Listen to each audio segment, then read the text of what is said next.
పాపం వైఎస్ఆర్సీపీకి ఏది పట్టుకున్నా ఎదురు దెబ్బ తగులుతుంది.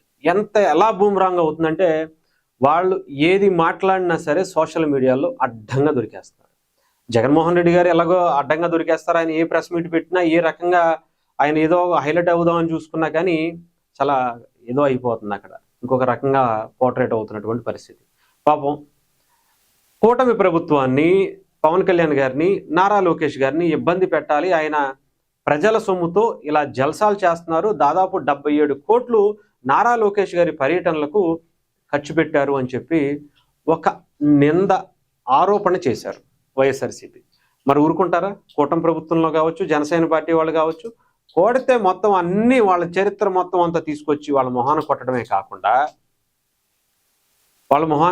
కాకుండా మొత్తం అసలు మొత్తానికి జగన్మోహన్ రెడ్డి గారు ఇప్పటి వరకు 5 ఏళ్లలో 2019 నుంచి 24 వరకు ఎన్ని పర్యటనలు చేశారు, ఎంత ఖర్చు పెట్టారు, ఆయన ఎగ్గబొబ్బులకి ఎంత ఖర్చు పెట్టారు, ఇంటికి సంబంధించినటువంటి ఆయన మరమ్మతులకి ఎంత ఖర్చు పెట్టారు, ఆయన ఇంకా చాలా ఉన్నాయి, అన్ని మొత్తం అంతా తీసి వైఎస్ఆర్సీపీ మొహం మీద కొట్టడమే కాకుండా ఏదైతే నారా లోకేష్ గారికి సంబంధించినటువంటి ఆరోపణ చేశారో దాని మీద ఆర్టీఐ అప్లై చేసి సమాచార హక్కు చట్టం ద్వారా అటు పవన్ కళ్యాణ్ గారు కానీ నారా లోకేష్ గారు కానీ ఇన్ని అంటే సంవత్సరన్నర అవుతుంది, ఇన్ని నెలల్లో ఎన్ని పర్యటనలు చేశారు, ఎంత ఖర్చు పెట్టారు, ఆ డబ్బులువి ఎవరివి, పవన్ కళ్యాణ్ గారి సొంత డబ్బులా, నారా లోకేష్ గారి సొంత డబ్బులా, లేదంటే గవర్నమెంట్ సంబంధించినటువంటి డబ్బులు, అంటే జనాల సొమ్ము ఏమన్నా వాడే ఆయన తిరుగుతున్నారు అని చెప్పినటువంటి పరిస్థితి ఏమన్నా ఉందా అనేది ఎంక్వైరీ చేస్తే మొత్తం నారా లోకేష్ గారు పవన్ కళ్యాణ్ గారికి సంబంధించి అంతా కూడా ఆయన వ్యక్తిగత సొంత డబ్బులు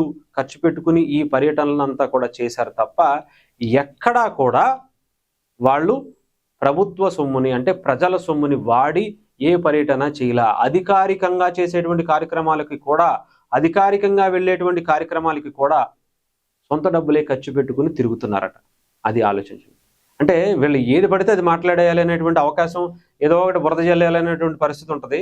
కానీ అన్ని బూమరాంగ్ అవటం, ఈ రకంగా ఇబ్బంది పడతాం, వాళ్ళకి అసలు ఏం చెయ్యాలో తోచట్లా, ఏ రకంగా ఇరకను పెట్టాలి, ఏ రకంగా మనం కమెంట్ చేయాలి అనేది వాళ్ళకి అర్థం కాక ఇష్టానుసారం బూతులతో రెచ్చిపోయినా, మనం చేసేటువంటి వీడియోల కింద ఇష్టానుసారం మాట్లాడినా కూడా వీళ్ళ అక్కడ అవతల వాళ్ళు సాటిస్ఫై అవ్వట్లా. ఎవరు?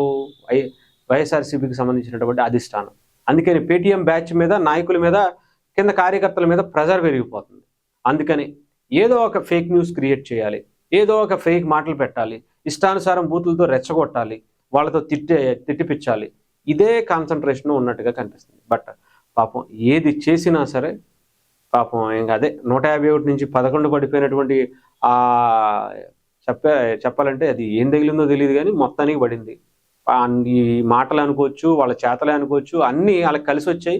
11కు పడిపోయింది. ఇప్పటికీ అదే పద్ధతిని కొనసాగిస్తున్నారు. మరి ఇంక ఎక్కడికి వెళ్ళిపోతుందో కూడా తెలియదు. కానీ మొత్తానికి ఏం చెయ్యాలో పాలు పోచక వాళ్ళు చేస్తున్నటువంటి ట్వీట్లన్నీ కూడా రివర్స్ వాళ్ళకే కొట్టడంతో ఏ రకంగా ముందుకు వెళ్ళాలి, ఏ రకంగా మనం వాళ్ళ మీద దాడి చేయాలి, మాటలతో కావచ్చు, ట్వీట్లతో కావచ్చు, ఇంకొక విధంగా అనేది వైఎస్ఆర్సీపీకి సంబంధించి వాళ్ళ ఎవరైతే ఈ సోషల్ మీడియా చూసుకుంటారో ఆ పేటీఎం బ్యాచ్కి సలహాలు సూచనలు ఇస్తారో వాళ్ళకి అర్థం కావట్లేదట.